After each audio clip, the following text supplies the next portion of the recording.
Hi കൂട്ടുകാരെ, അപ്പോൾ തയ്ക്കുന്ന കൂട്ടുകാർക്ക് വേണ്ടിയിട്ടുള്ള ഒരു ട്രിക്കായിട്ടാണ് ഞാനിന്ന് വന്നിരിക്കുന്നത്. ട്രിക്കൊന്നുമല്ല, സാധാരണ നന്നായിട്ട് തയ്ക്കാൻ അറിയുന്ന ഒരുവിധം ടൈലർമാരും ചെയ്യുന്ന ഒരു സംഭവമാണ്. അപ്പോൾ ഇതെന്താണെന്ന് വിചാരിച്ചു കഴിഞ്ഞാൽ 4 ഇഞ്ച് നീളവും 4 ഇഞ്ച് വീതിയും സമാസമം 4 ഇഞ്ച് വീതിയും 4 ഇഞ്ച് നീളവുമുള്ള ഒരു സ്ക്വയർ പീസാണിത്. അപ്പോൾ ഇതെന്തിനാണെന്ന് വിചാരിച്ചു കഴിഞ്ഞാൽ ചിലപ്പോൾ കൂട്ടുകാർക്കും അങ്ങനെ ഒരു അനുഭവം ഉണ്ടായിരിക്കാം, ചിലപ്പോൾ ബാക്കിയുള്ളവരിൽ നമ്മൾ കണ്ടിട്ടുണ്ടായിരിക്കാം. അതായത് നമ്മളുടെ പ്രത്യേകിച്ച് സിഗരറ്റ് പാൻറ്റ് നമ്മൾ സിഗരറ്റ് പാൻറ്റ് ഇട്ട് കഴിയുമ്പോൾ പലരിലും ഞാൻ കണ്ടിട്ടുണ്ട്, ഈ ഇറക്കം ഭാഗത്ത് നിന്ന് കാൽപാദത്തിൻ്റെ അവിടെ നിന്ന് ക്രോച്ച് ഏരിയയിലേക്ക് വലിഞ്ഞ് കയറി അങ്ങനെ വലിഞ്ഞ് പിടിച്ചിരിക്കുന്ന പോലെ കാണാം. ഇറക്കം മര്യാദയ്ക്ക് കിടക്കില്ല. അവിടെ നിന്ന് അങ്ങനെ ഒരു വലിച്ചു പിടിച്ച പോലെയാണ് മുകളിലേക്ക് പാൻറ്റ് കിടക്കുക. അപ്പോൾ അത് കാണുമ്പോൾ ഒരു അഭംഗിയാണല്ലേ.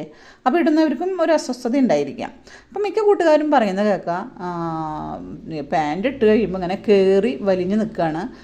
വണ്ടിയുമ്പോൾ കയറിയപ്പോൾ പാൻറ്റിൻ്റെ ജോയിൻ്റ് ഭാഗം ക്രോച്ച് ഏരിയയിൽ പൊട്ടിപ്പോയി, വണ്ടിയിലൊന്നും മര്യാദയ്ക്ക് ഇരിക്കാൻ പറ്റുന്നില്ല, ഒരിടത്ത് ഇരുന്ന് കഴിഞ്ഞാൽ എണീക്കുമ്പോഴേക്കും ക്രോച്ച് ഏരിയയുടെ ഭാഗം പൊട്ടിപ്പോവാണ്.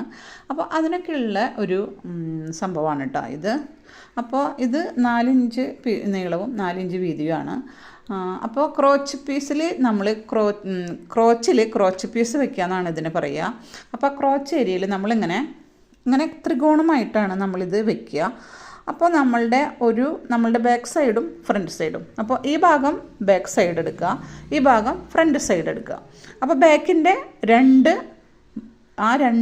ജോയിൻ്റ് വരുന്നിടത്ത് രണ്ട് ഭാഗങ്ങളിലും ഈ ഒരു പീസിൻ്റെ ഈ പകുതി ഭാഗം ഇതിൻ്റെ സമം ഈ ഭാഗം മുഴുവനും ബാക്ക് സൈഡിലേക്കും പകുതിയുടെ ഈ ഭാഗം നമ്മളുടെ ഫ്രണ്ട് ഭാഗത്തേക്കാണ് നമ്മൾ ഇങ്ങനെ ഈ ഭാഗം ഇങ്ങനെ വെച്ച് കൊടുക്കുക. ബാക്ക് ഭാഗത്തും ഈ ഭാഗം ഇങ്ങനെ ഫ്രണ്ട് ഭാഗത്തും.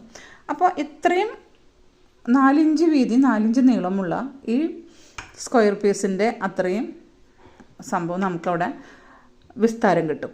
അപ്പോൾ നമുക്ക് നടക്കാനോ ഇങ്ങനൊരു പിടിച്ചു വലിക്കുന്ന ഒരു അവസ്ഥ ഉണ്ടാവില്ല, ക്രോച്ച് ഏരിയ പൊട്ടിപ്പോകുന്ന അവസ്ഥ ഉണ്ടാവില്ല. അപ്പോൾ ഇത് കനം കുറഞ്ഞ തുണിയാണെങ്കിൽ ഇങ്ങനത്തെ 2 പീസ് എടുക്കുക, ഇങ്ങനെ ചേർത്ത് വെച്ചിട്ട് കുറച്ച് കനം കിട്ടും. അപ്പോൾ ഒന്നുകൂടെ സ്ട്രോങ് ആയിട്ട് അവിടെ ഇരിക്കും. അപ്പോൾ അറിയാത്ത കൂട്ടുകാരൊക്കെ ചെയ്ത് നോക്കണേ.